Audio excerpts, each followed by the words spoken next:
Welcome to the Strong Friend Podcast. We're here, you don't gotta be. I'm your host, Myko Glaze. So sit back, relax, and let's talk.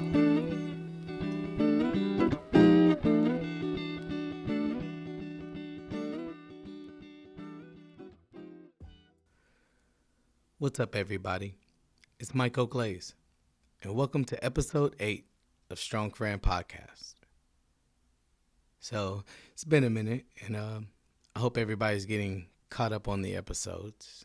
The reaction has been really, really good. I can't believe it, actually.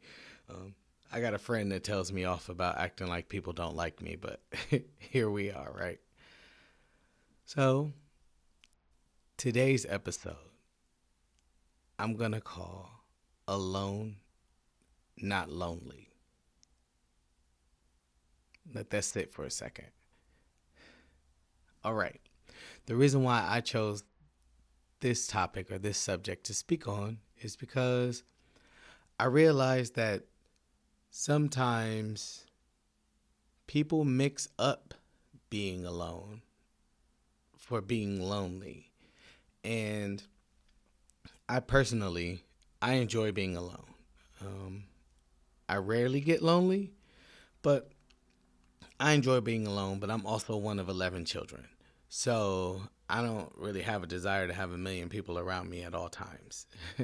But that may not be your story. You know, I know people who are only children who hate being alone because it makes them lonely, or I don't know. But I personally, in my life, I understand the value in being alone. I also can understand the damage that gets done with being lonely, but I don't think people actually know that there's a very distinct difference in the two. One is, I believe that alone is like a state of being. And so, you know, it's a choice. You could actually like leave out your house right now and be around 5 people or 15 people if you wanted to. Being lonely, I think, and because I know I love a good definition, by definition is it's the negative feeling that comes with a lack of connection. And sometimes we can't help the lack of connection that we have, but we definitely can change us being lonely. All right. And I also feel like just even when you go to search to change the lack thereof, you know, there's always a chance that you'll still feel alone on that search. So there is some value to, I guess, being alone, you know? All right. So let's break it down a little bit. Let's have a conversation. My first question attached to this, you're going to love this one. Are you okay with being alone? Why or why not? Okay, so my perspective is this. Yes, I am okay with being alone, especially when it's my choice. And when we break down like the choice of it, we have to honor the fact that, like, first of all, you don't have to have anyone around you to not be alone. You know, I choose my space, in my own space, to be alone.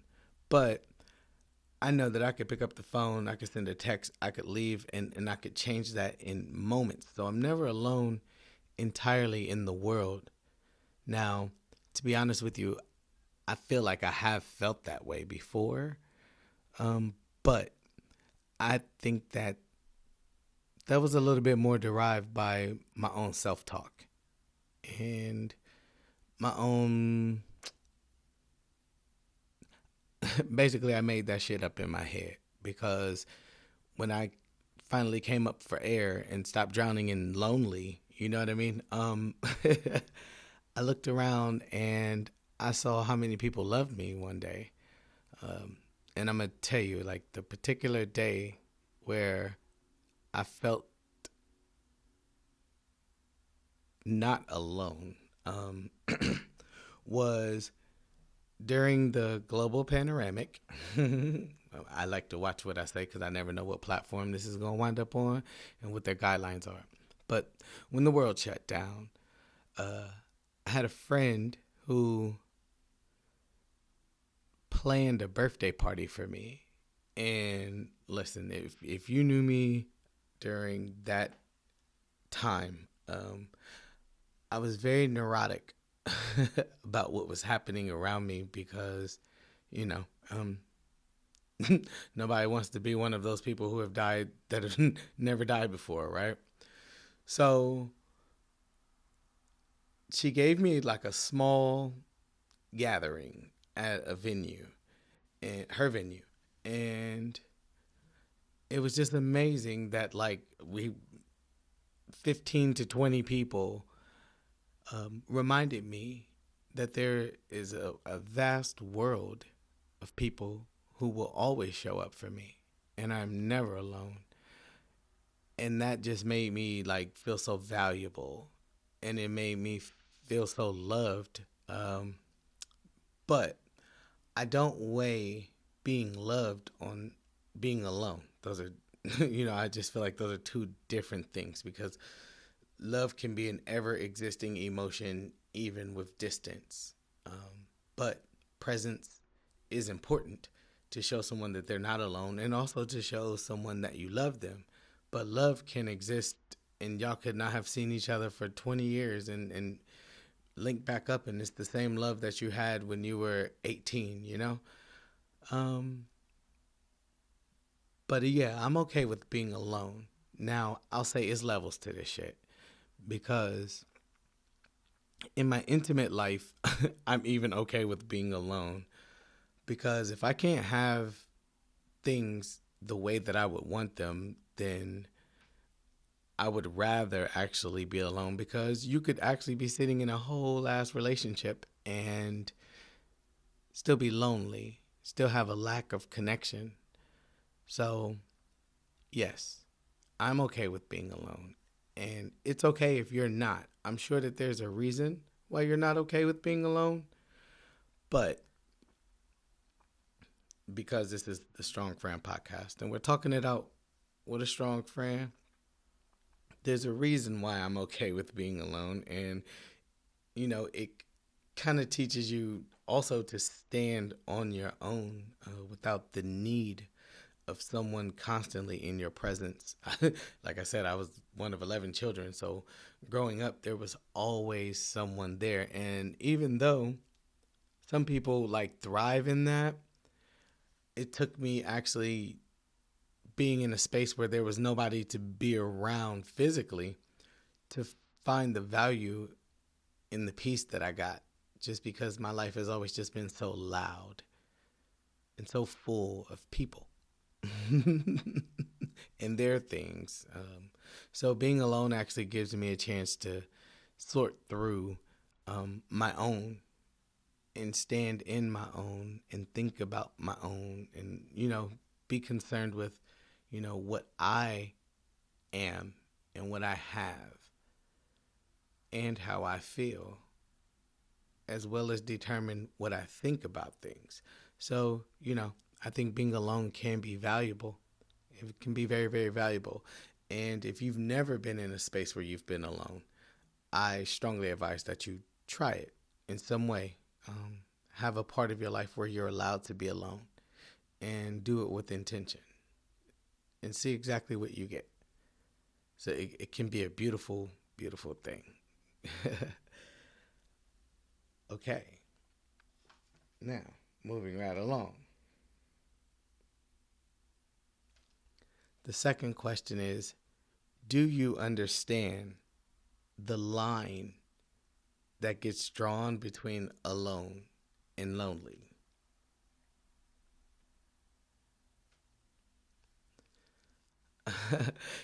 You like I broke down in the beginning of the episode. You want to say you're lonely because you're alone, but you could actually be in a room full of people and still be lonely. I've During depression spells, I've been in roomfuls of people and still just felt alone. Um, I think lonely is a desire for connection. Um, so when you lack that, when you lack presence of people and and you're actually alone, but it's not your choice, you desire a connection, which can trigger the feeling of loneliness. But it never has to be that way. I think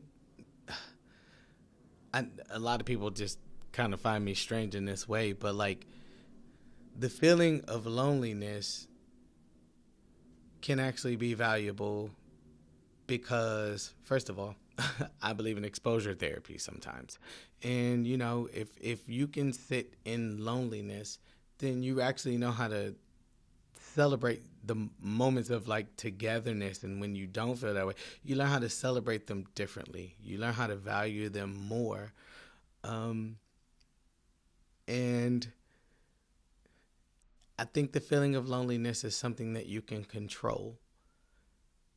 And you can control it by like not actually seeking so much value and validation in your desire to not be alone or from the people that you choose to be around or things like that.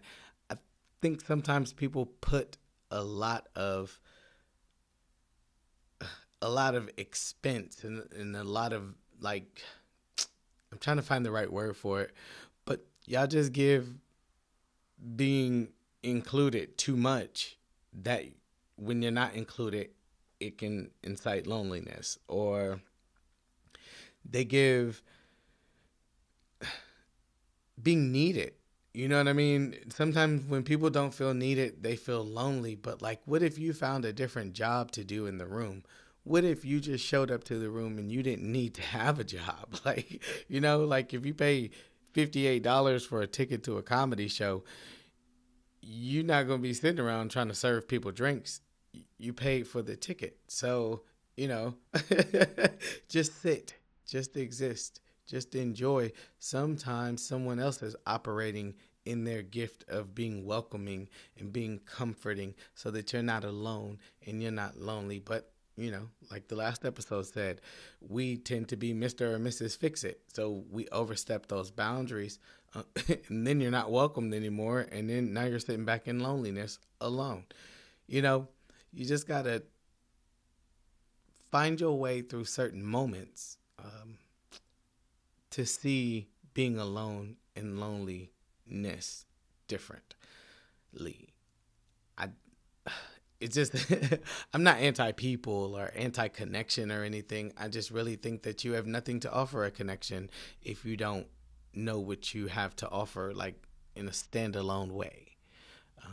So, you know, you can value your alone time better to figure out how to combat loneliness or be able to call it something else because sometimes you're not lonely. You just kind of want some company, but that doesn't make you lonely. That, you know, just makes you have a craving for connection. And I don't know. I understand the difference between being alone and lonely because being alone can be a choice.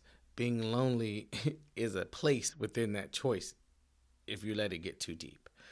Um, I don't know. But try just showing up. I said that before. Try just showing up to the room and enjoying what's going on without you needing to be needed, without anybody wanting you there. Or, I mean, hell, since you're so lonely, go inside of a room full of strangers where they don't even know you're about to show up and then just exist in that space and see how genuine and how welcoming that room can be. Even if no one talks to you and you are alone in that room, you can find a way to not be lonely. You know what I mean? Like that there's something there, that space. Put yourself in spaces that are l- literally facilitated to entertain or to welcome or to invite. I mean, I can go to a bar by myself and sit in the back of the bar with my drinks and people watch. And yeah, I'm alone in that moment, as far as like, who I'm with. But I'm never lonely because there's so many people and so many personalities and things like that that maybe all I would have to do is explore the people around me, to create new connections. But I wouldn't see that as filling a void. I would see that as existence, just overall existence. I like being around strangers for some reason. I don't like them all looking at me at once all the time, but I'm definitely game to like sit at a table and have random conversations with people. Something silly is the only place that I won't do that, and I never understand why we have to, is at the hibachi restaurant. I don't want to go out and be sitting at the same table with a million people and, getting shrimp thrown in my face. I think that that's a little weird, but I could see why, in another culture where that format is key for them, where sometimes those people have a lot more joy and a lot more connection. There aren't many strangers in Japanese culture, so I guess I understand it now in this moment. But I do know the difference between being alone and lonely, and I can exist alone and I don't exist in loneliness because there's always connection. Wherever there is other energy, there's always possibility for more connection. So you don't have to be lonely. Make sense? All right. All right. Our last talking point is,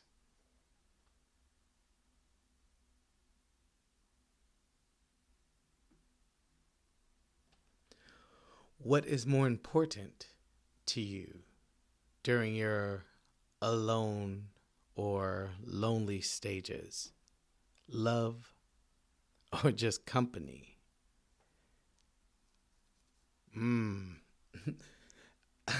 I chose this because sometimes I watch the people around me and I watch them get to moments where probably being alone is exactly what God is telling them to do, at least for a time. And instead of sitting in that alone, um, they're so afraid of loneliness that they force love relationships into their time that they have alone. Um, I don't know that that is healthy. Nobody. Again, if you you can not be alone and not be in love at the same time and like find the same value in life. But I think what's important for me is company. If I'm gonna choose something to combat loneliness, I would rather have genuine, no expectations company. Because when you choose to pursue someone in love, that creates another few levels of obligation for you, and you don't have the autonomy to maneuver in your time. Um, if you chose to be alone, you don't have the choice to just do it whenever you want to because you've made a connection here and that requires a certain level of like care and cultivation. If you're honoring it correctly, that you can't even afford to create alone time for yourself. And to be honest with you, all that does is, again, has you alone with company, which is a lonely feeling. It falls into loneliness. Um, and then you don't create the proper connection. You don't, you're like depending on that person to combat your loneliness. I think that just having company intermittently in your alone spells can properly combat the feeling of loneliness. And then they can go to hell home. And then you get to bask in that connection happening and just kind of marinate in that, and then to be continued. And then when it's time to fall in love, you are not in the space of loneliness, so they don't necessarily have the job of filling that void, which lightens their load a little bit, and it also like lightens your expectation of them, which can make for like a more carefree relationship to have. I would, I don't know. I'm not telling you don't fall in love, but I am telling you that don't be lonely while you're looking for love, because I think that's ill intentions. That's ulterior motives. Just kind of let that happen, and figure out where your actual loneliness is coming from. I don't want nobody to love me that's pressed because I'll shut down personally. But you don't want anybody to throw their things at you, and I don't like you're feeling a void for them. I don't want, and no one's perfect, but I want a void free as best I can. I want a void free landing for where my heart chooses to rest. Um, and I'll keep you from being alone, but I can't cure your loneliness. That's something that you have to work on your own, because at some point I would think that I wasn't going to be good enough to fill that void, because some people are people who can't handle habit, can't handle things being so settled that it's just routine at this point. I love that. That means we have synergy and we have a groove and we're doing a dance, but do you know the difference between just having time alone and the actual feeling of loneliness before you go searching for people to put in those spaces? Um, you don't want to jeopardize other people's emotions and mental health and boundaries. So I think that's a matter of a healthy discussion. But to answer the question, what's more important for me is having company. Company's going to go to hell home. Um, Company's not going to want a lot from you. And also, depending on the company that you keep, there's always potential of that being a love moment, that being a connection that's blossoming. But I would rather us just start organically as just company. Let's keep each other company, before we try to keep each other in holy matrimony. Um, because people tend to gray those areas.